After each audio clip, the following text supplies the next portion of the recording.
Alhamdulillahi Rabbil Alamin. Nahmaduhu wa nasta'inuhu wa nu'minu bihi wa natawakkalu alayhi. Wa na'udhu billahi min shururi anfusina wa min sayyiati a'malina. Man yahdihillahu fala mudilla lahu wa man yudlil falan tajida lahu waliyyan murshida. Allahumma salli ala Muhammadin wa ala ali Muhammad kama sallaita ala Ibrahim wa ala ali Ibrahim innaka Hamidum Majid. Allahumma barik ala Muhammadin wa ala ali Muhammad kama barakta ala Ibrahim wa ala ali Ibrahim innaka Hamidum Majid. Amma ba'du fa inna khayral hadithi kitabullah wa khayral hadi Muhammadin sallallahu alayhi wa sallam wa sharral umuri muhdathatuha wa kullu muhdathatin bid'ah wa kullu bid'atin dalalah wa kullu dalalatin fin-nar. يا أيها الذين آمنوا اتقوا الله حق تقاته ولا تموتن إلا وأنتم مسلمون.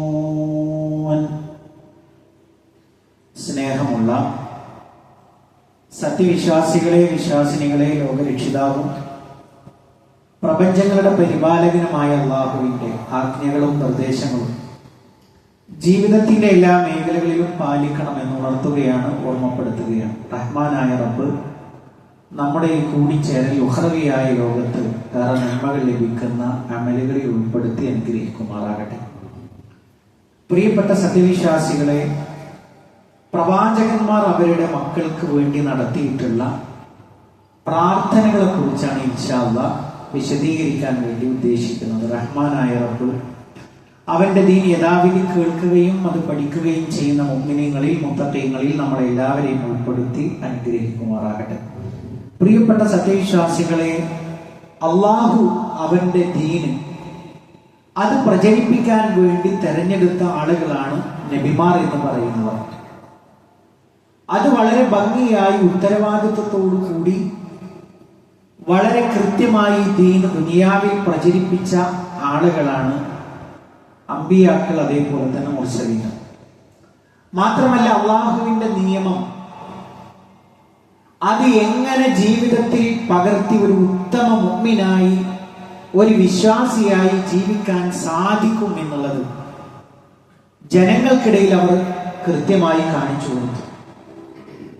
എന്തുകൊണ്ട് അള്ളാഹു നബിമാരെ പറഞ്ഞയച്ചില്ല?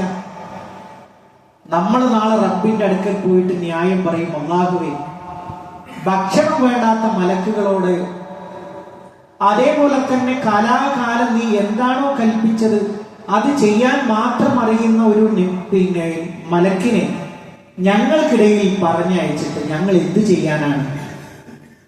അങ്ങനത്തെ ഒരു ന്യായം റബ്ബിന്റെ അടുക്കൽ നമ്മൾ പറയാതിരിക്കാൻ വേണ്ടി നമ്മളെപ്പോലെ ഉണ്ണുകയും ഉറങ്ങുകയും കുടുംബജീവിതം നയിക്കുകയും ചെയ്യുന്ന നമ്മളെപ്പോലെയുള്ള ഒരു മനുഷ്യനെ അള്ളാഹു പറഞ്ഞയച്ചു. ആ നബിമാർ എങ്ങനെ നമുക്ക് ജീവിച്ച് കാണിച്ചു തന്നുവോ അതുപോലെ ജീവിക്കാൻ വേണ്ടി അള്ളാഹു നമ്മളോട് ആവശ്യപ്പെട്ടു. ഉലൈകല്ലദീന ഹദല്ലാഹ്, അവരെയാണ് അള്ളാഹു സന്മാർഗത്തിലാക്കിയിട്ടുള്ളത്. ഫബിഹുദാഹു മുഖ്തദി, അതുകൊണ്ട് അവരുടെ സന്മാർഗത്തെ നിങ്ങൾ പിൻപറ്റുക എന്ന് വിശുദ്ധ ഖുർആൻ നമ്മളോട് പഠിപ്പിക്കുകയുണ്ടായി. ഇവിടെ നമ്മൾ പരിശോധിക്കുന്നത്, അങ്ങനെ ദീനനുസരിച്ച് ജീവിച്ച പ്രവാചകന്മാർ മക്കളോട് നടത്തിയ ഇടപെടലുകൾ എങ്ങനെയായിരുന്നു, അവർ മക്കളോട് എങ്ങനെയായിരുന്നു പെരുമാറിയിരുന്നത്? ആ പെരുമാറ്റമാണല്ലോ വിശ്വാസികളായ നമ്മളും നമ്മുടെ ജീവിതത്തിലേക്ക് കൊണ്ടുവരേണ്ടത്. ആ നബിമാർ എങ്ങനെയായിരുന്നു തങ്ങളുടെ മക്കളോട് പെരുമാറിയിരുന്നത് എന്നുള്ളത് നമ്മൾ കൃത്യമായി ആലോചിക്കുമ്പോഴാണ് നമ്മളൊക്കെ പ്രിയപ്പെട്ടവരെ ദുർബലരാണ്. മനുഷ്യൻ എന്ന് പറഞ്ഞാൽ ഒരു നിലക്കല്ലെങ്കിൽ മറ്റൊരു നിലക്ക് നമ്മളൊക്കെ ദൗർബല്യങ്ങളുള്ളവരാണ്. ആരും പൂർണ്ണരായ ആളുകളല്ല. അതുകൊണ്ട് തന്നെ അംബിയ മുർസലീങ്ങൾ ആദ്യമായി ചെയ്ത കാര്യം എന്താണ്? ദുർബലതയില്ലാത്ത ഒരു വ്യക്തിയിൽ അല്ലെങ്കിൽ ഒരു ശക്തിയിൽ സഹായം തേടുക എന്നുള്ളതാണ്. ആരാണ് ദൗർബല്യമില്ലാത്തവൻ? ലാ തഖുദുഹു സിനതുൻ വലാ നൗം, ഉറക്കമോ മയക്കമോ പിടികൂടാത്ത അല്ലാഹു ലാ ഇലാഹ ഇല്ലാ ഹുവൽ ഹയ്യുൽ ഖയ്യൂം, എന്നെന്നും ജീവിച്ചിരിക്കുന്നവൻ, എല്ലാത്തിന്റെയും സർവ്വനിയന്താവുമായിട്ടുള്ളവൻ, ഒരിക്കലും മയക്കമോ ഉറക്കമോ ബാധിക്കാത്ത ഒരു ശക്തിയിൽ അഭയം തേടുക എന്നുള്ളതാണ് നബിമാർ ചെയ്ത കാര്യം. നമുക്ക് നമ്മുടെ മക്കളുടെ വിഷയത്തിൽ ചെയ്യാവുന്ന കാര്യം അതാണ്. നബിമാർ എന്തൊന്ന് ചെയ്തുവോ ആ കാര്യം നമ്മൾ ചെയ്യുക എന്നുള്ളതാണ്. കാര്യം എന്താണെന്നറിയോ? അള്ളാഹുവിന്റെ റസൂല് സല്ലല്ലാഹു അലൈഹി വസല്ലം പഠിപ്പിക്കുകയുണ്ടായി 3 പ്രാർത്ഥനകൾ. അത് ജവാബ് ലഭിക്കുന്ന പ്രാർത്ഥനകളാണ്. ലാ ശക്ക ഫീഹിന്ന, അതിൽ യാതൊരു സംശയവുമില്ല. എന്നിട്ട് പ്രവാചകൻ സല്ലല്ലാഹു അലൈഹി വസല്ലം എണ്ണി പറഞ്ഞു. ഒന്നാമത്തെ പ്രാർത്ഥന എന്ന് പറയുന്നത് ദഅവത്തുൽ മദ്ലൂം, ആക്രമിക്കപ്പെട്ടവന്റെ പ്രാർത്ഥനയാണ്. രണ്ടാമത്തെ പ്രാർത്ഥന ദഅവത്തുൽ മുസാഫിരി, യാത്രക്കാരന്റെ പ്രാർത്ഥനയാണ്. മൂന്നാമത്തെ പ്രാർത്ഥന ദഅവത്തുൽ വാലിദി ലിവലദിഹി, ഒരു മാതാവ് അല്ലെങ്കിൽ ഒരു പിതാവ് സ്വന്തം മക്കൾക്ക് വേണ്ടി നടത്തുന്ന പ്രാർത്ഥനയാണ്. ഈ 3 പ്രാർത്ഥനകൾ അള്ളാഹുവിന്റെ അടുക്കൽ ജവാബുള്ളതാണ്. അത് കൃത്യമാണ്, ഒരാൾക്കും ഒരു സംശയവും വേണ്ടതില്ല എന്ന് പറഞ്ഞുകൊണ്ടാണ് പ്രവാചകൻ സല്ലല്ലാഹു അലൈഹി വസല്ലം ഇത് പഠിപ്പിച്ചത്. അതുകൊണ്ട് തന്നെ നബിമാർ തെരഞ്ഞെടുത്തത് മക്കൾ നന്നാവാൻ വേണ്ടി. നബിമാർ തെരഞ്ഞെടുത്ത ഒന്നാമത്തെ വഴി എന്ന് പറയുന്നത് അവർക്ക് വേണ്ടി പ്രാർത്ഥിക്കുക എന്നുള്ളതാണ്. നിങ്ങൾ നോക്കൂ, അല്ലാഹു സുബ്ഹാനഹു വ തആല നമുക്ക് നൽകുന്ന നിഅമത്തുകളിൽ ഏറ്റവും വലിയ നിഅമത്ത് എന്ന് പറയുന്നത് മക്കളാണ്. അവർ നല്ലവരായി തീരുക എന്നുള്ളതാണ് ആ നിഅമത്തിന്റെ ഒരു മെച്ചം. അതിനുവേണ്ടി അവർ പ്രാർത്ഥിച്ചു എന്നുള്ളതാണ്. റബ്ബി ഹബ്ലി മിൻ ലദുൻക ദുരിയതൻ ത്വയ്യിബ ഇന്നക സമീഉദ് ദുആ. അല്ലാഹുവേ, റബ്ബി ഹബ്ലി മിൻ ലദുൻക ദുരിയതൻ ത്വയ്യിബ, ഒരു കുട്ടിയെ തരണം. ആണാണോ പെണ്ണാണോ എന്നല്ല, പിന്നെയോ ത്വയ്യിബത്തായിട്ടുള്ള, നല്ല പരിശുദ്ധരായിട്ടുള്ള മക്കളെ നീ നൽകണമേ എന്നുള്ളതാണ് പ്രവാചകന്മാർ ആദ്യമായിട്ട് പ്രാർത്ഥിച്ചത്. പ്രിയപ്പെട്ടവരെ, നമ്മൾ നമ്മുടെ മക്കൾക്ക് വേണ്ടി പ്രാർത്ഥിക്കണം. ആണാകട്ടെ പെണ്ണാകട്ടെ, അവര് സ്വാലിഹീങ്ങളും ത്വയ്യിബീങ്ങളുമായി മാറാൻ വേണ്ടി നമ്മൾ പ്രാർത്ഥിക്കണം എന്നുള്ളതാണ്. മാത്രമല്ല, നമുക്കറിയാവുന്ന ഒരു ചരിത്രമാണ്. ഇബ്രാഹിം നബി അലൈഹിസ്സലാം അങ്ങേയറ്റത്തെ വൃദ്ധനാണ്, അങ്ങേയറ്റത്തെ വാർദ്ധക്യത്തിലെത്തി നിൽക്കുകയാണ്. പിന്നെയോ ഭാര്യ വന്ധിയുമാണ്, ഭാര്യ ഒരിക്കലും പ്രസവിക്കാത്തവളാണ്. ആ ഒരു സമയത്ത് ആ പ്രവാചകൻ ഒരു കുഞ്ഞുണ്ടാകുന്നതിന് മുമ്പ് തന്നെ അള്ളാഹുവിനോട് ആശ മുറിയാതെ പ്രാർത്ഥിക്കുകയാണ്. റബ്ബി ഹബ്ലി മിനസ് സാലിഹീൻ, അല്ലാഹുവേ, ഒരു സാലിഹിനെ എനിക്ക് നൽകണേ, സാലിഹായ മക്കളെ നൽകണേ. അത് ജനനത്തിന് മുമ്പ് പ്രാർത്ഥിക്കുകയാണ്. മഹാനായ ഇസ്മായിൽ നബി അലൈഹിസ്സലാം, ഇസ്ഹാഖ് നബി അലൈഹിസ്സലാം, ചരിത്രം ഞാൻ വിശദീകരിക്കേണ്ടതില്ലല്ലോ. പ്രിയപ്പെട്ടവരെ, മക്കളെ ജനിക്കുന്നതിന് മുമ്പ് തന്നെ, മാത്രമല്ല കുട്ടി ഉണ്ടാവുകയില്ല എന്നുള്ളത് ദുനിയാവിലെ സിസ്റ്റം അനുസരിച്ചുകൊണ്ട് വിധി എഴുതിയതാണ്. അങ്ങേയറ്റം വാർദ്ധക്യത്തിലെത്തി, ഭാര്യ മച്ചിയാണ്, വന്ധിയാണ്, പ്രസവിക്കുകയില്ല. അവിടെയാണ് ഒരു പ്രവാചകൻ ആശ മുറിയാതെ നമ്മുടെയൊക്കെ മക്കളിൽ നമുക്ക് ഇത്തരത്തിലുള്ള പ്രതീക്ഷ നമുക്ക് നഷ്ടപ്പെടരുത് എന്നാണ് സൂചിപ്പിക്കുന്നത്. അത് മാത്രമല്ല പ്രിയപ്പെട്ടവരെ, ഒരു വിശ്വാസി 40 വയസ്സാകുമ്പോൾ നടത്തുന്ന ഒരു പ്രാർത്ഥന വിശുദ്ധ ഖുർആനിലുണ്ട്. എന്താ 40 വയസ്സിന്റെ പ്രത്യേകത? വിശുദ്ധ ഖുർആൻ അത് കൃത്യമായിട്ട് പറഞ്ഞു. നിങ്ങളുടെ എല്ലുകളെല്ലാം ശക്തി പ്രാപിക്കുന്ന, മാത്രമല്ല ഒരു പക്വതയുടെ പ്രായമായിട്ടാണ് 40 വയസ്സിനെ അള്ളാഹു പരിചയപ്പെടുത്തുന്നത്. നിങ്ങൾ നോക്കൂ, മനുഷ്യനോട് അവന്റെ മാതാപിതാക്കളുടെ വിഷയത്തിൽ നാം വസിയത്ത് നൽകി. എന്താ വസിയത്ത്? ഇഹ്സാന, അവർക്ക് നീ നന്മ ചെയ്യണം. എങ്ങനെ? അവന്റെ മാതാവ് പ്രയാസം സഹിച്ചാണ് അവനെ ചുമഞ്ഞത്. അതേപോലെ തന്നെ അവനെ പ്രസവിച്ചതും വളരെയധികം പ്രയാസം സഹിച്ചുകൊണ്ടാണ്. 30 മാസമാണ് അവൾ ഗർഭം ചുമന്നതും പാലൂട്ടിയതും എല്ലാം കൂടി 30 മാസം. എന്നിട്ടോ നീ നിന്റെ പൂർണ്ണമായ ശക്തിയിലെത്തിയാൽ 40 വയസ്സിലേക്ക് നീ എത്തിക്കഴിഞ്ഞാൽ ഇപ്രകാരം നീ പറയണം: റബ്ബി ഔസിഅനി അൻ അശ്കുറ നിഅമതക അല്ലതി അൻഅംത അലയ്യ വഅലാ വാലിദയ്യ വഅൻ അഅമല സാലിഹൻ തർളാ. 4 കാര്യങ്ങൾ പ്രാർത്ഥിക്കാൻ വേണ്ടി പറഞ്ഞു. ഒന്നെന്താണ്? അല്ലാഹുവേ, നീ ചെയ്ത നിഅമത്തുകൾ അതിന് തക്കതായി ശുക്ർ ചെയ്യാനുള്ള തൗഫീഖ് നൽകണം എന്റെ മാതാപിതാക്കൾക്ക്. അതേപോലെ തന്നെ ഒരുപാട് അമൽ സ്വാലിഹാത്തുകൾ ചെയ്യാൻ. അതേപോലെ തന്നെ അല്ലാഹുവേ, എന്റെ മക്കളെ നീ നന്നാക്കി തരണമേ. 4 കാര്യങ്ങൾ 40 വയസ്സിലെത്തുമ്പോൾ നിങ്ങൾ പ്രാർത്ഥിക്കണമെന്ന് അല്ലാഹു സുബ്ഹാനഹു തആല പ്രത്യേകമായിട്ട് നമ്മളെ പഠിപ്പിക്കുകയാണ്. പ്രിയപ്പെട്ടവരെ, അവിടെയും ചേർത്ത് പറഞ്ഞൊരു കാര്യം, അല്ലാഹുവേ, എന്റെ മക്കളെ, സന്താനങ്ങളെ നീ നന്നാക്കി തരണമേ എന്നുള്ളതാണ്. തീർന്നില്ല പ്രിയപ്പെട്ടവരെ. അല്ലാഹുവിന്റെ റസൂൽ സല്ലല്ലാഹു അലൈഹി വസല്ലമ മഹാനായ ഇബ്രാഹിം നബി അലൈഹിസ്സലാമയുടെ പ്രാർത്ഥന ഇങ്ങനെ പറഞ്ഞു തരുമ്പോ ഒരു ആയത്ത് നമ്മളെ പഠിപ്പിക്കുകയാണ്. എന്താണ്? റബ്ബി ജഅൽ ഹാദൽ ബലദ ആമിന.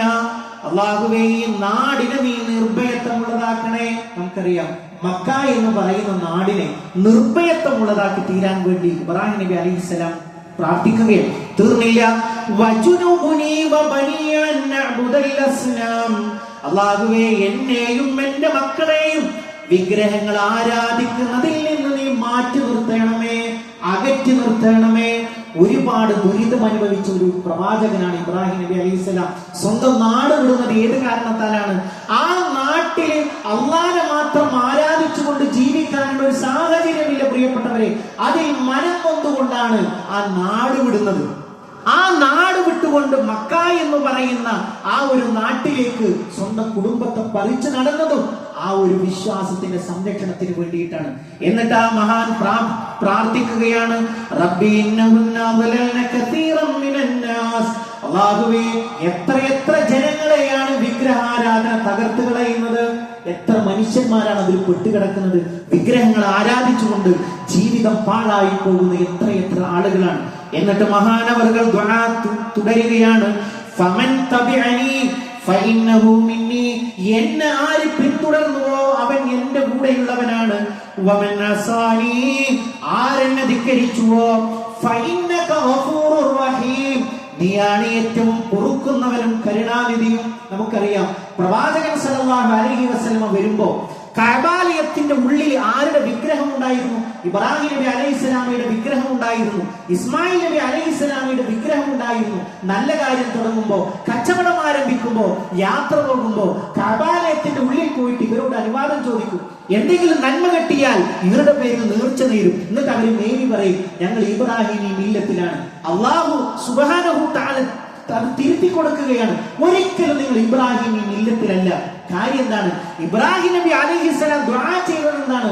അല്ലാഹുവേ, എന്നെയും എന്റെ മക്കളെയും വിഗ്രഹങ്ങൾ ആരാധിക്കുന്നതിൽ നിന്ന് അകറ്റി നിർത്തണമേ. ഈ വിഗ്രഹങ്ങൾ എത്ര ആളുകളെയാണ് പിഴപ്പിച്ചുകൊണ്ടിരിക്കുന്നത്. എന്നെ ആര് പിന്തുടർന്നുവോ അവനാണ് എന്റെ മില്ലത്തിലുള്ളത് എന്ന് കൃത്യമായി ഈ ആയത്തിലൂടെ പഠിപ്പിക്കുകയാണ്. പ്രിയപ്പെട്ടവരെ, നമ്മുടെ മക്കളുടെ വിഷയത്തിൽ നമ്മൾ ഈ ദുആ ചെയ്യണം. അല്ലാഹുവേ, നിന്നെ മാത്രം ആരാധിക്കുന്ന കുട്ടികളായി എന്റെ കുട്ടികളെ നീ വളർത്തണേ എന്ന് നമ്മൾ പ്രാർത്ഥിക്കണം. തീർന്നില്ല.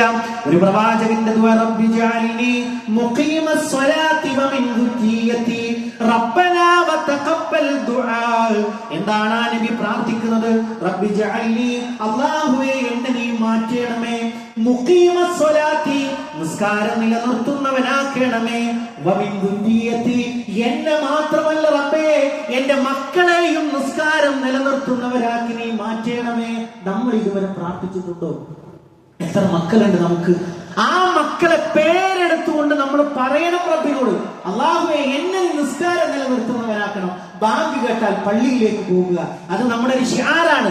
എവിടെയായിരുന്നാലും പടച്ചോനെ, ആ വിനാരങ്ങളിൽ നിന്ന് ബാങ്ക് മുഴങ്ങുമ്പോ, അല്ലാ, നിനക്ക് ശുക്ർ ചെയ്യാനുള്ള സമയമായിട്ടുണ്ടല്ലോ, വേഗം വാഹനം നിർത്തി, അതല്ലെങ്കിൽ കച്ചവട സ്ഥാപനം വേഗം പള്ളിയിലേക്ക് എത്തി. അതൊരു കുളിർമയാണ് വിശ്വാസിക്ക്.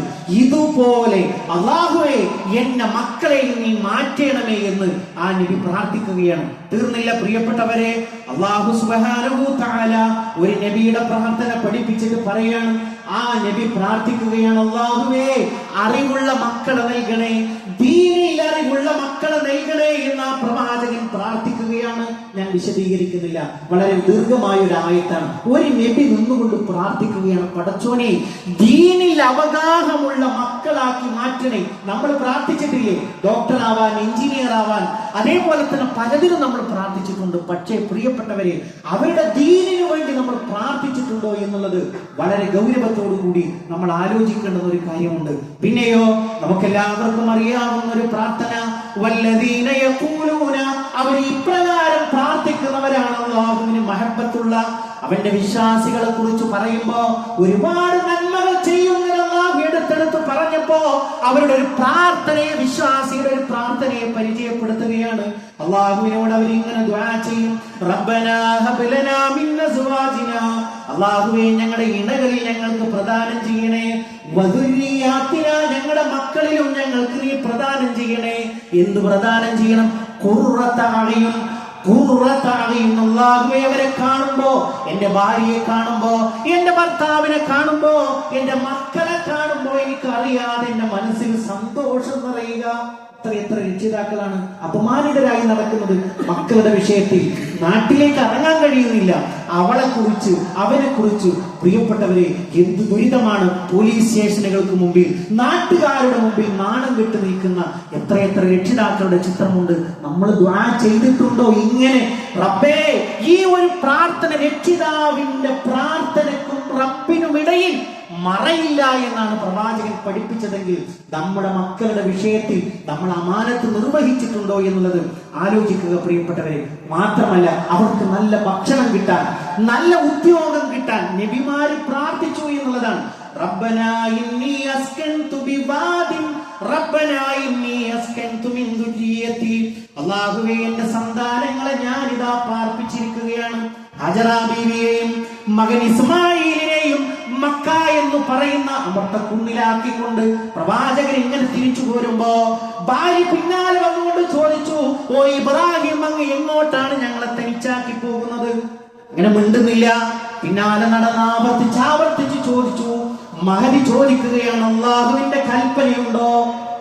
ഇബ്രാഹിം നബി അലൈഹിസ്സലാം തിരിച്ചു പറഞ്ഞു, അല്ലാഹുവിന്റെ കൽപ്പനയുണ്ട്. എന്നിട്ടോ ആ കുന്നിന്റെ താഴെ നിന്നുകൊണ്ട് പ്രവാചകൻ ദുആ ചെയ്യുകയാണ്, റബ്ബനാ, അല്ലാഹുവേ ഇന്നി അസ്കൻതു മിൻ ദുരിയതി, എന്റെ കുടുംബത്തെ ഞാൻ പാർപ്പിച്ചിരിക്കുന്നു, ബിവാദിനായി ദീ സറൈൻ, ഒരു കൃഷിരഹിതമായ ഒരു നാട്ടില്, ഇന്ദ ബൈതിക്കൽ മുഹറം, നിന്റെ പരിപാവനമായ വീടിന്റെ അടുത്ത്. എന്നിട്ട് ആ പ്രവാചകൻ മനസ്സ് തുറക്കുകയാണ് അള്ളാന്റെ മുമ്പിൽ. മക്കൾക്ക് വേണ്ടി, കുടുംബത്തിന് വേണ്ടി ദുആ ചെയ്തിട്ടുണ്ടോ? മനസ്സ് തുറന്നിട്ടുണ്ടോ? എന്നിട്ട് ആ പ്രവാചകൻ മനസ്സ് തുറക്കുകയാണ്. എന്തിനാ? റബ്ബനാ ലിയുഖീമുസ് സ്വലാ, അല്ലാഹുവേ അവർ നിസ്കാരം നിലനിർത്തുന്നവരാവാൻ. തീർന്നില്ല, ഫജഅൽ അഫ്ഇദതൻ മിനൻ നാസി തർവീ ഇലൈഹിം, അല്ലാഹുവേ മനുഷ്യരുടെ മുഴുവൻ ഹൃദയങ്ങളെയും അവരിലേക്ക് ചായുന്നവരാക്കണേ. മക്കയിൽ പോകാൻ ആഗ്രഹിക്കാത്ത ഏത് വിശ്വാസിയാണുള്ളത്? അന്ന് ആ നബി നടത്തിയ പ്രാർത്ഥനയാണ്. അന്നൊരു പിതാവ് നടത്തിയ, മക്കൾക്ക് വേണ്ടി നടത്തിയ പ്രാർത്ഥനയുടെ ഫലമാണ് പ്രിയപ്പെട്ടവരെ. ഇതാ പുറപ്പെട്ടു തുടങ്ങിയല്ലോ. നമ്മുടെ കണ്ണും കാതും അവിടുത്തെ തൽബിയത്തിലേക്ക് ഇങ്ങനെ തിരിയാൻ വേണ്ടി പോവാൻ, അവിടുത്തെ ലൈവിലേക്ക്, അവിടുത്തെ ചലനങ്ങളിലേക്ക്, അവിടുത്തെ അന്തരീക്ഷങ്ങളിലേക്ക്. വിശ്വാസിയാണോ? നമ്മുടെ കാതും കണ്ണും കൂർപ്പിക്കുന്ന സമയങ്ങളിലേക്ക് നമ്മൾ പ്രവേശിക്കുക. അതൊരു നബിയുടെ പ്രാർത്ഥനയാണ്, മക്കൾക്ക് വേണ്ടി നടത്തിയ ഒരു പ്രാർത്ഥനയാണ്. ആ പ്രാർത്ഥനയുടെ ഫലമാണ് നമ്മുടെ മനസ്സിൽ നിന്ന് അങ്ങോട്ട് തിരിയുന്നത്. മാത്രമല്ല, അല്ലാഹുവേ കായികനികളിൽ നിന്ന് അവരെ നീ ആഹാരം കൊടുക്കണേ. മക്കയിൽ കിട്ടാത്ത ഭക്ഷണ പദാർത്ഥങ്ങളുണ്ടോ? നാടിന്റെ ഏത് ദിക്കിലുള്ള ഭക്ഷണവും ഇന്ന് അവിടെ ലഭ്യമാണ്. അതൊരു പിതാവിന്റെ പ്രാർത്ഥനയാണ് മക്കൾക്ക് വേണ്ടി നടത്തിയത്. പ്രിയപ്പെട്ടവരെ, ഇതിൽ വലിയ ഗുണപാഠമുണ്ട് നമുക്ക്. തീർന്നില്ല. മഹാനായ റസൂലുള്ളാഹി സ്വല്ലല്ലാഹു അലൈഹി വസല്ലം തന്റെ പേരക്കുട്ടിയായ ഹസൻ ഹുസൈൻ റളിയല്ലാഹു അൻഹുമയെ അടുത്ത് വിളിച്ചുകൊണ്ട് പറയുകയാണ്. എന്താണ്? കാന യുഅവ്വിദു ബിഹാ ഇസ്മാഈല വ ഇസ്ഹാഖ്, ഞാൻ പിശാചിൽ നിന്ന് നിങ്ങൾക്ക് കാവലിനെ ചോദിക്കുകയാണ്. അതായത് ഇസ്മായിലിനും ഇസ്ഹാഖിനും നിങ്ങളുടെ പിതാവ് ഇബ്രാഹിം നബി അലൈഹിസ്സലാം നടത്തിയ ഒരു പ്രാർത്ഥനയുണ്ട്. ആ പ്രാർത്ഥന കൊണ്ട് ഞാൻ നിങ്ങൾക്ക് പിശാചിൽ നിന്ന് കാവലി ചോദിക്കുകയാണ്, കണ്ണേറിൽ നിന്ന് കാവലി ചോദിക്കുകയാണ്. എന്നിട്ട് നബി കണ്ണേറിനുള്ള പ്രാർത്ഥന പഠിപ്പിച്ചു തരാൻ. അഊദു ബികലിമാത്തില്ലാഹി താമ്മതി മിൻ കുല്ലി ശൈത്വാൻ, വഹാമ്മത്തിൻ വമിൻ കുല്ലി ഐനിൻ ലാമ, എല്ലാത്തരം കണ്ണേറിൽ നിന്നും എല്ലാ പിശാചിന്റെ ഉപദ്രവങ്ങളിൽ നിന്നും അല്ലാഹുവേ നിന്നോട് ഈ കുട്ടികളുടെ കാര്യത്തിൽ നിന്നോട് ഞാൻ കാവലിനെ ചോദിക്കുന്നു. കുടം കഴുത്താനല്ല, അതേപോലെ തന്നെ രൂപണ്ടാക്കി വെക്കാനല്ല, പിന്നെയോ ഫ്ലെക്സ് അടിച്ചു വെക്കാനല്ല പറയുന്നത്. അള്ളാഹിനോട് ഒരു കണ്ണേറിനെ നീ ഭയപ്പെടുന്നുവെങ്കിൽ അള്ളാഹിനോട് പ്രാർത്ഥിക്കാനാണ് നമ്മളോട് ആവശ്യപ്പെടുന്നത്. തീർന്നില്ല പ്രിയപ്പെട്ടവരെ, അവസാനിക്കുമ്പോൾ ഇങ്ങനെ നമ്മൾ പ്രാർത്ഥിച്ചാൽ നമുക്ക് ഗുണം കിട്ടണമെങ്കിൽ നമ്മൾ താഴെ പറയുന്ന 2 കാര്യങ്ങൾ ശ്രദ്ധിക്കണം. അതിൽ ഒന്നാമത്തെ കാര്യം എന്ന് പറയുന്നത് അല്ലാഹു സുബ്ഹാനഹു തആല ഒരു ആയത്തിലൂടെ നമ്മളെ പഠിപ്പിക്കുകയാണ്. നമ്മളുടെ ദുആ അല്ലാഹു മക്കളുടെ വിഷയത്തിൽ കേൾക്കണമെങ്കിൽ അല്ലാഹു സുബ്ഹാനഹു തആല 3 കാര്യങ്ങൾ ഷർത്ത് വെക്കണം, നിബന്ധന വെക്കണം. ഏതൊക്കെയാണ് 3 കാര്യങ്ങൾ? വസകരിയ ഇദ്നാദാ റബ്ബഹു റബ്ബി ലാ തദർനി ഫർദാ. സക്കരിയ തന്റെ റബ്ബിനെ വിളിച്ചു പ്രാർത്ഥിച്ച സന്ദർഭം, അല്ലാഹുവേ എന്നെ നീ അനന്തരമില്ലാതെ ഒറ്റക്കായി വിട്ടേക്കരുതേ. വഅൻത ഖൈറുൽ വാരിതീൻ. അല്ലാഹുവേ നീ മക്കളെ കൊടുക്കുന്നവനാണല്ലോ, ധാരാളം മക്കളെ കൊടുക്കുന്നവനാണല്ലോ നീ. അല്ലാഹുവേ കുട്ടിയില്ല, കുട്ടിയെ കൊണ്ടായിരുന്നു സക്കരിയ നബി ദുആ ചെയ്ത സന്ദർഭം അല്ലാഹു ഓർമ്മപ്പെടുത്തണം. എന്നിട്ടോ ഫസ്തജബ്നാ ലഹു, അദ്ദേഹത്തിന് നാം ജവാബ് നൽകി. വവഹബ്നാ ലഹു യഹ്യ, അദ്ദേഹത്തിന് നാം യഹ്യയെ പ്രദാനം ചെയ്തു. യഹ്യ എന്ന് പേരുള്ള ഒരു കുട്ടിയെ പ്രദാനം ചെയ്തു. വഅസ്ലഹ്നാ ലഹു സൗജ, അദ്ദേഹത്തിന്റെ ഭാര്യ അഖീമായിരുന്നു, വന്ധ്യയായിരുന്നു. അപ്പൊ പ്രസവിക്കാനുള്ള എല്ലാ ശരിയായ രൂപവും അവൾക്ക് നാം പ്രദാനം ചെയ്തു. എന്നിട്ട് അല്ലാഹു ആ ജവാബ് ചെയ്യാനുള്ള കാര്യം പറയുകയാണ്. ഇന്നഹും കാനൂ യുസാരിഊന ഫിൽ ഖൈറാത്ത്, എല്ലാ തരത്തിലുള്ള നന്മകളിലും അവർ മുന്നേറുന്നവരായിരുന്നു. ദീനിൽ ഒരു നന്മ ഉണ്ട് എന്ന് പറഞ്ഞാൽ, അതിന് കൂലി ഉണ്ട് എന്ന് പറഞ്ഞാൽ അത് പിന്നെ വിട്ടുപോകൂല. ആ നന്മയുടെ പിന്നാലെ അവരുണ്ടാകും. രണ്ടാമത്തെ കാര്യം അല്ലാഹുവിനോട് അവർ അകമഴിഞ്ഞുകൊണ്ട് പ്രാർത്ഥിക്കും. എന്റെ റബ്ബ് എന്റെ പ്രാർത്ഥന കേൾക്കും, അതിന് ജവാബ് നൽകും. അല്ലാഹുവിനെ എനിക്ക് ഏറ്റവും പ്രിയമുള്ളതാണ് എന്ന രൂപത്തിൽ വളരെ ആത്മാർത്ഥമായിട്ടെത്തി അവർ റബ്ബിനോട് കരഞ്ഞു പ്രാർത്ഥിക്കും. മൂന്നാമത്തെ കാര്യം അവർ എവിടെ പോയാലും എന്നെ ഭയപ്പെടുന്നവരായിരുന്നു. ഈ 3 ഗുണങ്ങൾ ഒത്തുചേർന്നാൽ അള്ളാഹു നമ്മുടെ പ്രാർത്ഥന, മക്കൾക്ക് വേണ്ടി നടത്തുന്ന, കുടുംബത്തിന് വേണ്ടി നടത്തുന്ന പ്രാർത്ഥന സ്വീകരിക്കും എന്നത് ഉറപ്പാണ് എന്ന് നമ്മളെ പഠിപ്പിക്കുന്നു. ഒറ്റ കാര്യം കൂടി പറഞ്ഞുകൊണ്ട് അവസാനിപ്പിക്കട്ടെ. പ്രിയപ്പെട്ടവരെ, ഒരിക്കലും ഒരു രക്ഷിതാവ് ചെയ്തുകൂടാത്ത കാര്യമുണ്ട്.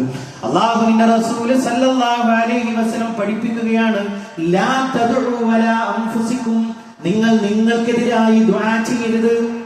എന്ത് ജീവിതാണ്, എന്തൊരു ജീവിതാണ്! അങ്ങനെ പറയാറില്ല, പറയരുത്. ഒരു മുഅ്മിൻ അങ്ങനെ പറയരുത്. പല ദുരിതത്തിൽപ്പെട്ട ആളുകൾ പറയും, എന്തിനാ എന്നെ ഇങ്ങനെ നരകടിച്ച് ജീവിപ്പിക്കുന്നത്? പറയാൻ പാടില്ല. നമ്മൾ അത് നരകമാണോ അല്ലയോ എന്ന് നമ്മളാണോ തീരുമാനിക്കുന്നത്? അതല്ല, ഒരിക്കലും നമ്മുടെ നാവിൽ നിന്ന് അത് വരരുത്. രണ്ടാമത്തെ കാര്യം വലാ തദ്ഉ വലാ ഔലാദികും, നിങ്ങളുടെ മക്കൾക്കെതിരായിട്ട് നിങ്ങൾ ദുആ ചെയ്യരുതേ. ഒരു സാമ്പിൾ ഞാൻ പറയാം. ഇപ്പോഴൊക്കെ വെക്കേഷൻ ആണല്ലോ, ഉമ്മമാര് പറയും മുട്ടി വരെ കൊണ്ട് പറയരുത്. നമ്മുടെ പൊന്നു മക്കളാണവർ. ആ പ്രായം കടന്നിട്ടാണ് നമ്മളോട് എത്തിയത്. ഒരിക്കലും അവരെ നമ്മൾ ശപിക്കരുത്. പിന്നെയോ വലാ തദ്ഉ വലാ അംവാലികും, നിങ്ങളുടെ മുതലിനെതിരായിട്ട് നിങ്ങൾ ദുആ ചെയ്യരുത്. എന്നിട്ട് പ്രവാചകൻ അതിന്റെ ഗൗരവം പറയാണ്, ലാ തുവാഫിഖു മിനല്ലാഹി സഅതൻ യുസ്അലു ഫീഹാ അതാവൻ ഫയസ്തജീബു ലക്കും. നമ്മൾ പറയുന്നതിനൊക്കെ ആമീൻ പറയുന്ന മലക്കുകളുണ്ട്. നമ്മുടെ ഒരു പറച്ചിലും മലക്കുകളുടെ ആമീനും ഒത്തുചേർന്നാൽ അല്ലാഹു ആ പ്രാർത്ഥന കബൂലാക്കുന്നതാണ്. നമ്മുടെ മക്കളെ ശപിക്കുന്ന സമയത്താണ് ആ മലക്കിന്റെ പ്രാർത്ഥന കൂടി, അല്ലാഹുവേ അത് നീ സ്വീകരിക്കണേ എന്ന പ്രാർത്ഥന കൂടി ചേർന്ന് വന്നാൽ പ്രിയപ്പെട്ടവരെ, വലിയ ദുരന്തമാണ് ജീവിതത്തിൽ ഉണ്ടാവുക എന്ന് നമ്മളെ പഠിപ്പിക്കുകയാണ്. അതുകൊണ്ട് നമ്മുടെ കുടുംബം വളരെ ഭംഗിയായി സ്വാലിഹായി മുന്നോട്ട് കൊണ്ടുപോകാനുള്ള ഏതാനും ചില വഴികളാണ് നമ്മൾ പറഞ്ഞു വന്നത്. പ്രിയപ്പെട്ടവരെ, വലിയ ഒരു പ്രധാനപ്പെട്ട ഒരു കാര്യം സൂചിപ്പിക്കാനുള്ള, നമ്മുടെ മക്കളെ ഒരുമിച്ചിരുത്തിക്കൊണ്ട് ഒരു മഹാസമ്മേളനം ഈ വരുന്ന 11-ാം തീയതി പെരിന്തൽമണ്ണയിൽ വെച്ച് നടക്കുകയാണ്. 8ാം ക്ലാസ് മുതൽ ഡിഗ്രി വരെയുള്ള മക്കൾക്ക് ദീന് പറഞ്ഞു കൊടുക്കാനുള്ള ഒരു 4 മണി മുതൽ 10 മണി വരെ നീണ്ടു നിൽക്കുന്ന ഒരു മഹാസമ്മേളനം. ആൺകുട്ടികൾ പെൺകുട്ടികളെയും മൊത്തം പങ്കെടുപ്പിച്ചുകൊണ്ടുള്ള അതിനോടനുബന്ധമായി 6-ാം തീയതി മുതൽ 11-ാം തീയതിയുടെ അവിടെ വിശാലമായ ഒരു എക്സിബിഷൻ അവിടെ നടക്കുന്നുണ്ട്. നമ്മളൊക്കെ പലതിനും വേണ്ടി പല നാടുകളിലും നമ്മൾ വാഹനം എടുത്ത് നമ്മൾ പോകാറുണ്ട്. പ്രിയപ്പെട്ടവരെ, അള്ളാഹുവിന്റെ ദീന് നമ്മുടെ മക്കൾക്ക് കേൾക്കാൻ, നമുക്ക് കേൾക്കാൻ 6-ാം തീയതി മുതൽ ഒരു വലിയൊരു പരിപാടി ഇവിടെ നടക്കുന്നു. അതോടൊപ്പം 11-ാം തീയതി പ്രത്യേകമായി നമ്മുടെ മക്കൾക്ക് വേണ്ടി മാത്രം, അതിനു വേണ്ടി മാത്രമാണ് അതിന്റെ ഓരോ പ്രോഗ്രാമുകളും സെറ്റ് ചെയ്തിട്ടുള്ളത്. അപ്പൊ അവിടെ നമ്മൾ എത്തിച്ചേരാൻ, കുട്ടികളോടൊത്ത് എത്തിച്ചേരാനുള്ള ഒരു ബോധപൂർവമായ ഒരു ശ്രമം നമ്മുടെ ഭാഗത്തു നിന്നുണ്ട് ഓർമ്മപ്പെടുത്തിക്കൊണ്ട് അവസാനിപ്പിക്കുകയാണ്. വാഹിറു ദഅവാനാ അൽഹംദുലില്ലാഹ് സുബ്ഹാനകല്ലാഹുമ്മ വബിഹംദിക അശ്ഹദു അല്ലാ ഇലാഹ ഇല്ലാ അൻത അസ്തഗ്ഫിറുക വഅതൂബു ഇലൈക്.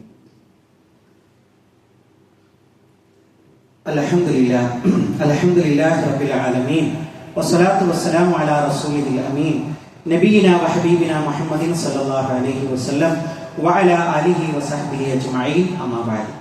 പ്രിയപ്പെട്ട സത്യവിശ്വാസികളെ, സത്യവിശ്വാസികളെ, ഒരിക്കൽ കൂടി അള്ളാഹുവിന്റെ ആജ്ഞാ നിർദ്ദേശങ്ങൾ ജീവിതത്തിന്റെ എല്ലാ മേഖലകളിലും പാലിക്കണമെന്ന് ഉണർത്തുകയാണ്, ഓർമ്മപ്പെടുത്തുകയാണ്. വളരെ പെട്ടെന്ന് പ്രിയപ്പെട്ടവരെ, നമ്മളുടെ ചുറ്റുഭാഗത്തും എത്രമാത്രം ജാഗ്രതയോടുകൂടി നമ്മൾ ശ്രദ്ധയോടുകൂടി കാര്യങ്ങൾ വീക്ഷിക്കണം എന്ന ഒരു നിലക്കുള്ള ഒരു സംഭവം സൂചിപ്പിച്ചുകൊണ്ട് ഞാൻ അവസാനിപ്പിക്കാം.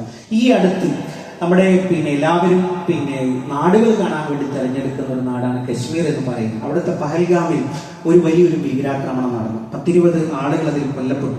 അപ്പൊ നമുക്ക് എല്ലാവർക്കും അറിയാവുന്നത് പോലെ ഏതൊരു ഭീകരാക്രമണവും ഒരു രാജ്യത്തിന്റെ സ്വസ്ഥതയെ, സമാധാന അന്തരീക്ഷം തകർക്കുക എന്നുള്ളത് അത് ഒരിക്കലും സമ്മതിച്ചു കൂടാത്തൊരു കാര്യം. അപ്പൊ അവിടെ നമ്മൾ ഒരിക്കലും ആ ഒരു വിഷയത്തിൽ, അവിടെ ഇപ്പൊ കൊല്ലപ്പെട്ടതൊക്കെ സാധാരണക്കാരായ ജനങ്ങളാണ് അവിടെ കൊല്ലപ്പെട്ടത്. അപ്പൊ അവിടെ നമ്മൾ കണ്ട ഒരു കാര്യം, പണ്ട് നമ്മളൊരു കശ്മീർ എന്നൊക്കെ പറഞ്ഞാൽ അവിടെ നമ്മളൊരു ഭീകരരുടെ ഒരു താവളമായിട്ടാണ് നമ്മൾ കണ്ടിരുന്നത്. എന്നാൽ അവിടെ നിന്ന് അവരുടെ ഒരു ആതിഥ്യ മര്യാദ, അവർ ഒരു അപകടം നടന്ന സമയത്ത് അവിടുത്തെ ജനങ്ങളുടെ ഒരു പ്രതികരണം നമ്മൾ കണ്ടു. അതില് ലോകത്തിന് ഏറ്റവും മുമ്പിൽ വന്ന 2 വ്യക്തികൾ, ഒരു പെൺകുട്ടി, അവൾ കേരളക്കാരിയാണ്, അവളുടെ അച്ഛൻ അതിൽ കൊല്ലപ്പെട്ടിട്ടുണ്ട്. പിന്നീട് അവിടെയുള്ള കശ്മീരി ആയിട്ടുള്ള ഒരു ആദിൽ എന്ന് പറയുന്ന ഒരു ചെറുപ്പക്കാരനാണ്. അവനൊരു ഗൈഡാണ്. അവനൊരു ആവശ്യവുമില്ല അതിൽ കൊല്ലപ്പെടേണ്ടുന്ന ഒരു കാര്യം. പക്ഷേ അവിടെ അക്രമികൾ അവിടുത്തെ സഞ്ചാരികളെ ആക്രമിച്ച സമയത്ത് അവൻ അവരുമായിട്ട് എതിരിട്ട് അതിൽ അവൻ എന്ത് ചെയ്യാൻ കൊല്ലപ്പെടുകയാണ് ചെയ്തത്. ഇവിടെ വന്നത് ആ കേരളക്കാരിയായ പെൺകുട്ടി ഇവിടെ ലോകത്തോട് വിളിച്ചു പറഞ്ഞത്, ഞാൻ അവിടെ നിന്ന് കയറി പോരുന്നത് വരെ എനിക്ക് 2 സഹോദരങ്ങൾ കിട്ടി. എന്നിട്ട് അവരുടെ ചെറുപ്പക്കാരുടെ പേര് പറഞ്ഞു.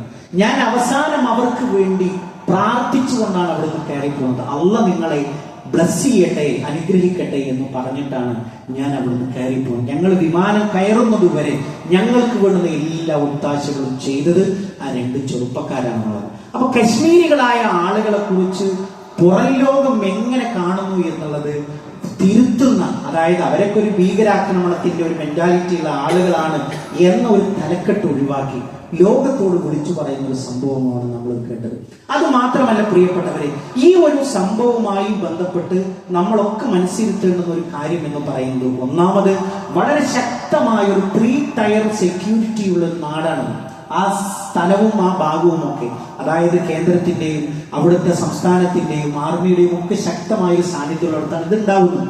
അത് മാത്രമല്ല, ഇങ്ങനെ ഒരു സംഭവം നടന്നപ്പോ അത് എല്ലാ സംഭവങ്ങളിലും എന്ന പോലെ അത് മുസ്ലിങ്ങളുടെ തലയിലേക്ക് വെച്ചു കെട്ടാനുള്ള ഒരു ബോധപൂർവമായ ഒരു ശ്രമം ഉണ്ടായി എന്നുള്ളത് നമ്മൾ പ്രത്യേകമായിട്ട് ശ്രദ്ധിക്കുക. ഇത്തരം ആക്രമണങ്ങൾക്ക് വരുമ്പോൾ മറ്റുള്ള മതക്കാരായ ആളുകൾക്ക് കിട്ടുന്ന ഒരു പ്രിവിലേജ് ഒരിക്കലും മുസ്ലിം സമുദായത്തിന് കിട്ടാറില്ല. അപ്പൊ നിങ്ങൾ ആലോചിച്ച് നോക്കൂ, കുരിശ് യുദ്ധം എന്ന് പറഞ്ഞ് നമ്മളൊക്കെ പാഠപുസ്തകങ്ങളിൽ പഠിച്ചിട്ടുണ്ട്. പക്ഷെ അതൊരിക്കലും ഒരു ക്രിസ്ത്യാനികളുടെ ഒരു യുദ്ധമായിട്ട് ആരും കൂടെ പറയാറില്ല. അതേപോലെ തന്നെ ഹിറ്റ്ലർ എന്ന് പറയുന്ന ഒരു കുറെ മനുഷ്യന്മാരെ കൊന്ന ഒരാൾ, അയാൾ ഒരു ക്രിസ്ത്യാനിയാണ്. ഒരിക്കലും അയാളുടെ പേര് അതിലേക്ക് ആ മതത്തിലേക്ക് ചേർത്ത് പറയാറില്ല. അതേപോലെ തന്നെ ഫലസ്തീനിൽ എത്ര ചെറിയ ചെറിയ കുഞ്ഞുങ്ങളെ എന്തെല്ലാം രൂപത്തിൽ ക്രൂരത ചെയ്യുന്നു, അതൊരിക്കലും ഒരു ജൂത മതത്തിലേക്ക് ചേർത്ത് പറയാറില്ല. നമ്മുടെയൊക്കെ നാട്ടിൽ പ്രധാനമന്ത്രിമാർ കൊല്ലപ്പെട്ടു, തമിഴന്മാരായ ആളുകൾ അത് കൊലയാളികളുടെ കൂട്ടത്തിലുണ്ട്, സിഖുകാരായ ആളുകളുടെ കൂട്ടത്തിലുണ്ട്. എന്തിനേറെ നമ്മുടെ ഈ അടുത്ത് ഈ കളമശ്ശേരിയിൽ ഒരു വലിയൊരു സ്ഫോടനം നടത്തി, അതൊരു ക്രൈസ്തവനായ ഒരു വ്യക്തിയാണ്. അപ്പൊ നമ്മൾ ആലോചിച്ചു, അങ്ങനെയൊക്കെ ചെയ്യുമ്പോഴും അതൊരിക്കലും അവരുടെ മതങ്ങളിലേക്ക് ചേർത്ത് പറയാറില്ല. പക്ഷെ ഇത്തരത്തിലുള്ള ഒരു വലിയ ആക്രമണങ്ങൾ നടക്കുമ്പോൾ നടക്കുമ്പോൾ സ്വാഭാവികമായിട്ടും അതിൽ എന്തെങ്കിലും ഒരു മുസ്ലിമിന്റെ ഒരു ചെറിയൊരു ലാഞ്ചന കിട്ടുമ്പോൾ അത് ആ മതത്തിലേക്ക് ചേർത്ത് പറയാനുള്ള ഒരു വ്യഗ്രത ലോകത്തെമ്പാടും നമ്മൾ കാണുന്നുണ്ട്. ഇപ്പൊ നമ്മളെയൊക്കെ ഇങ്ങനെ പ്രകോപിപ്പിച്ച് നിർത്തുക എന്നൊക്കെ പറയുന്നത് പോലെ ഇപ്പോ പിന്നെ ബാബരി മസ്ജിദിന്റെ വിധി വന്നു, മുത്തലാഖിന്റെ വിധി വന്നു, അതേപോലെ തന്നെ ഇപ്പൊ ഈ ഭീകരാക്രമണം നടക്കുന്നത് വഖഫ് ബില്ലിന്റെ ഒരു ചൂടേറിയ ഒരു ചർച്ചയിലാണ്. അപ്പൊ ഇതൊക്കെ നമുക്ക് തെളിയിക്കുന്ന ഒരു സംഗതി എന്ന് പറയുന്നത് ഒരു വളരെ കൃത്യമായി ഇപ്പോ ഭീകരാക്രമണം എന്ന് പറഞ്ഞാൽ ഐസ്ക്രീമും തീയും ഏതുപോലെ ചേരുകയാണോ ഒരിക്കലും ചേരാത്തതുപോലെയാണ് ഇസ്ലാമും തീവ്രവാദം. ശരിക്കും നമ്മളൊരു വ്യക്തിയെ അഭിസംബോധന ചെയ്യാൻ ദീന് പഠിപ്പിച്ചതാണ് അസ്സലാമു അലൈക്കും, നിങ്ങൾക്ക് സമാധാനം ഉണ്ടാവട്ടെ എന്നാണ് പ്രാർത്ഥിക്കാൻ വേണ്ടി നമ്മളോട് പറഞ്ഞിട്ടുള്ളത്. ആ മതം എങ്ങനെ ഒരു തീവ്രവാദമായിട്ട് മാറാൻ കഴിയും? നമ്മൾ വളരെ ഗൗരവമായി നമ്മൾ ആലോചിക്കേണ്ടുന്ന ഒരു വിഷയമാണ്. അപ്പോ ഇത് വളരെ കൃത്യമായി അറിയുന്ന ആളുകൾ മുസ്ലിമീങ്ങളെ പ്രകോപിപ്പിച്ചുകൊണ്ട് രംഗത്തിറക്കി തെരുവുകളിലിറക്കി തെരുവുകളെ വളരെ ചോരക്കളമാക്കാനുള്ള ഒരു ബോധപൂർവമായ ഒരു ശ്രമം നടക്കുന്നുണ്ട് എന്നുള്ളതാണ്. അപ്പൊ അതുകൊണ്ട് നമ്മളെ സംബന്ധിച്ചിടത്തോളം പ്രിയപ്പെട്ടവരെ, വിവേകത്തോടും കൂടി സംയമനത്തോടും കൂടി കാര്യങ്ങളെ നമ്മൾ എപ്പോഴും സമീപിക്കുകയാണ് എല്ലാ നിലക്കുമുള്ള കരണീയമായ ഒരു മാർഗം എന്നുള്ളത് നമ്മൾ വളരെ കൃത്യമായിട്ട് മനസ്സിലാക്കണം. ഇപ്പൊ സമീപകാലങ്ങളിലൊക്കെ നടക്കുന്ന ഓരോ സംഗതികളിലൊക്കെ നമ്മളെ ബോധപൂർവം പ്രകോപിപ്പിക്കുവാനുള്ള പരിശ്രമങ്ങളുണ്ട്. അതിലൊക്കെയും നമുക്ക് പാഠമുണ്ട്. എല്ലാത്തിനും നമുക്ക് പരിഹാരം എന്ന് പറയുന്നത് നമ്മളെ സംബന്ധിച്ചിടത്തോളം ഒറ്റക്കെട്ടായി വിവേകത്തോടു കൂടി കാര്യങ്ങളെ സമീപിച്ചു കഴിഞ്ഞാൽ വിജയം നമ്മുടെ കൂടെയാണ് ഉണ്ടാവുക. മാത്രമല്ല ഈമാനും ഇഖ്ലാസുമുള്ള ആളുകളാണെങ്കിൽ അല്ലാഹുവിന്റെ അതിശക്തമായ സഹായം നമുക്ക് തന്നെ കിട്ടുമെന്ന കാര്യത്തിൽ ചരിത്രം നമുക്ക് സാക്ഷിയാണ്. ആ കാര്യം ഒരിക്കലും നമ്മൾ മറന്നു പോകരുത് എന്ന് പ്രത്യേകം ഉണർത്തുകയാണ്. അപ്പൊ ഈ വിഷയങ്ങളിലൊക്കെ സജീവമായ ഒരു ശ്രദ്ധ നമുക്കുണ്ടാവണം. എല്ലാ രംഗത്തും ഒരു സത്യവിശ്വാസിയുടെ ഐഡന്റിറ്റി, വ്യക്തിത്വം കാത്തു സൂക്ഷിക്കാൻ നമ്മൾ ഓരോരുത്തരും ശ്രദ്ധിക്കുക. റഹ്മാനായ റബ്ബ് ഈ ലോകത്തും വിജയം വരിക്കുന്ന മുഅ്മിനീങ്ങളിൽ മുത്തഖീങ്ങളിൽ നമ്മളെ എല്ലാവരെയും ഉൾപ്പെടുത്തി അനുഗ്രഹിക്കുമാറാകട്ടെ. ഇതേപോലെ അവന്റെ ജന്നാത്തുൽ ഫിർദൗസിൽ ഒരുമിച്ചിരിക്കാനുള്ള ഭാഗ്യം നൽകിയ അല്ലാഹു നമ്മളെ ഓരോരുത്തരെയും അനുഗ്രഹിക്കുമാറാകട്ടെ. ജീവിത അവസാനം വരെ മുഅ്മിനായി മുത്തഖിയായി ജീവിച്ച് മരണപ്പെട്ടു പോകാനുള്ള ഭാഗ്യം അല്ലാഹുവേ ഞങ്ങൾക്ക് ഓരോരുത്തർക്കും നീ പ്രദാനം ചെയ്യണം. റഹ്മാനേ, അല്ലാഹുമ്മ ഗ്ഫിർ ലിൽ മുഅ്മിനീന വൽ മുഅ്മിനാത്ത് വൽ മുസ്ലിമീന വൽ മുസ്ലിമാത്ത് അൽ അഹ്യാഇ മിൻഹും വൽ അംവാത്ത് ഇന്നക മുജീബുദ് ദഅവാതി യാ ഖാദിയൽ ഹജാത്ത്. اللهم اجرنا من النار، اللهم اجرنا من النار. اللهم ربنا تقبل منا انك انت السميع العليم وتب علينا انك انت التواب الرحيم. امين امين برحمتك يا ارحم الراحمين. اللهم صل على محمد.